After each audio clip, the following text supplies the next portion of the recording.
Hello dear students, once again welcome back all of you to the basic booster classes. Guys, आज शुरू करने जा रहे हैं हम थ्योरी ऑफ स्ट्रक्चर का पहला चैप्टर। जैसे कि आपको पता है, रिसेंटली कल ही एमएसबीटी का टाइम टेबल डिस्प्ले हुआ है। This is the right time where we have to start preparation of toss.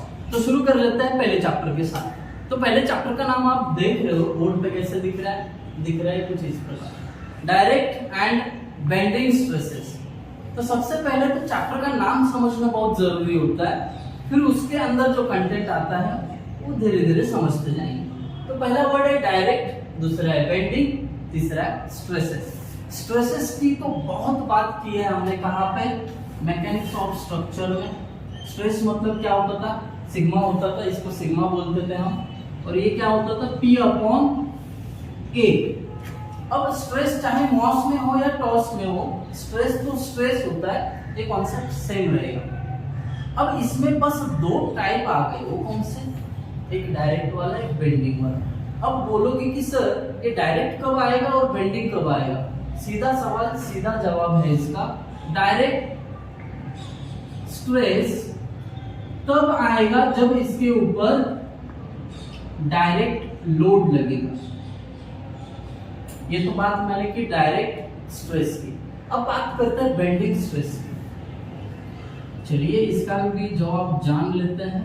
Bending stress ये कब आता है पता है? जब लोड इसेंट्रिक होता है तब। कौन सा? Eccentric load. अब बच्चे बड़े ठहरे ज्ञानी, अब उनको पता ही नहीं है कि इसेंट्रिक लोड क्या है और डायरेक्ट लोड क्या है, राइट? अब इनको इतना पता होता तो ये भी पता चल जाता ना। कोई बात नहीं, पता नहीं तो कोई बात नहीं है। अब हम समझेंगे डायरेक्ट लोड क्या होता है और इसेंट्रिक लोड क्या होता है। देखिए बच्चों, इस चैप्टर में हम जो बात करने जा रहे हैं ना, वो पूरी कॉलम की रहेगी। अब देखो, ये कुछ इस प्रकार कॉलम है, एकदम बढ़िया सा 3D में बनाया मैंने आपके लिए। देखो, इसका ये हॉरिजॉन्टल एक्सिस, ये वर्टिकल एक्सिस। जहां पे इंटरसेक्ट होता है उसको सेंटर बोलते हैं। अब ये जो सेंटर है, इस पे अगर लोड एक्ट होता है सेंटर पे, ये होता है डायरेक्ट लोड। Direct load. अगर किसी ने पूछा डिफाइन डायरेक्ट लोड, तो एकदम सिंपल वे में कहो, the load which is acting on centre of a column, that load is known as direct load। अब इसके विपरीत इसेंट्रिक लोड जो है, सेंटर को छोड़ के कहीं पे भी एक्ट होता है। कहीं पे भी मतलब कहीं पे भी, उसको मिली जगह एक्ट हो गया, बस सेंटर पे एक्ट नहीं होना चाहिए। जो सेंटर पे लोड एक्ट नहीं होता है वो होता है इसेंट्रिक लोड। अब इसेंट्रिक लोड को अगर भला आप डिफाइन करना चाहोगे, एमएसबीटी के एग्जाम में पूछा जाता है, define direct load, define eccentric load.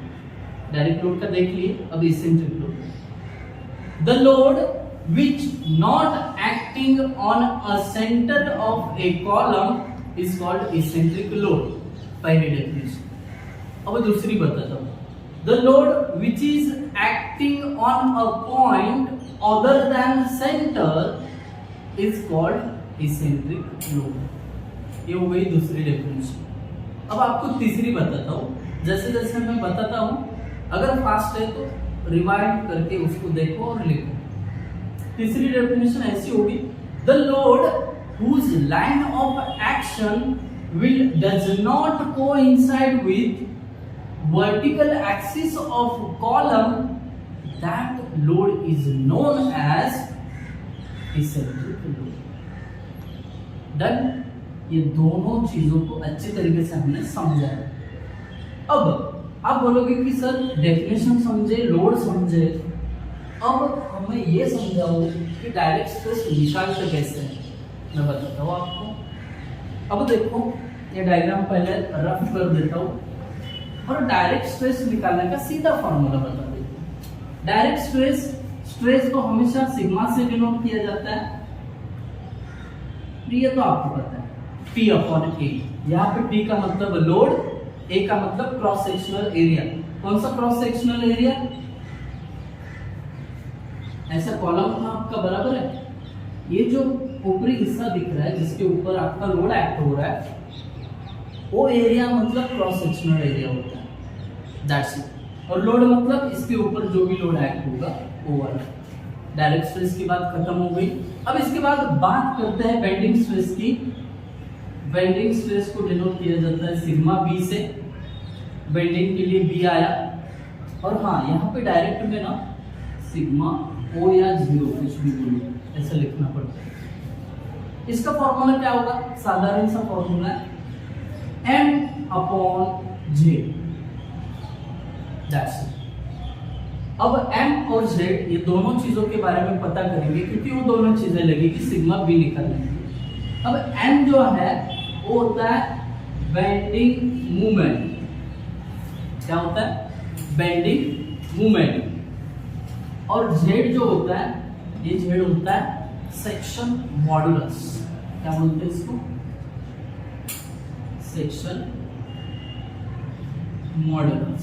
अब न्यूमेरिकल सॉल्व करने से पहले इसके जो फॉर्मूलीज है ये क्या करूंगा मैं आपको न्यूमेरिकल से पहले दे दूंगा, ताकि जब आप सिग्मा बी निकाल रहे हो तो Z आपको पता रहेगा। अब बात M की है, बेंडिंग मोमेंट की भी फॉर्मूलीज है। उसका फॉर्मूला ऐसा होता है P इंटू ई। अब यहाँ पे E का मतलब क्या समझाता हूँ। P तो आप समझ गए हो, लोड होता है। E का मतलब क्या? देखो ऐसा आपका बीम है, इसका ये सेंटर है, ठीक है, और इस पे लोड एक्ट हो रहा है कुछ इस प्रकार, लोड P।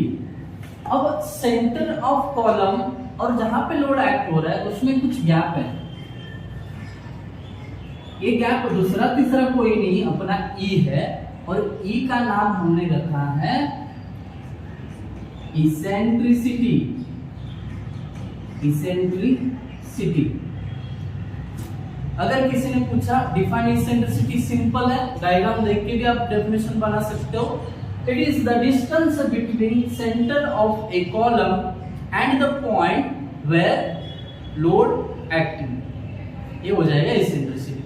और न्यूमेरिकल में आपको इसेंट्रिसिटी दिया रहता है, उसका हेल्प लेके आप M निकाल सकते हैं। So that's it about today's lecture. आज के लेक्चर में जो हमने देखा वो पहला डायरेक्ट स्ट्रेस, बेंडिंग स्ट्रेस, उसके बाद डायरेक्ट लोड, इसेंट्रिक लोड, उसके बाद उसके फॉर्मूलीज कैसे कैलकुलेट करना है और उसके जो नोटेशंस है वो भी समझ लिए।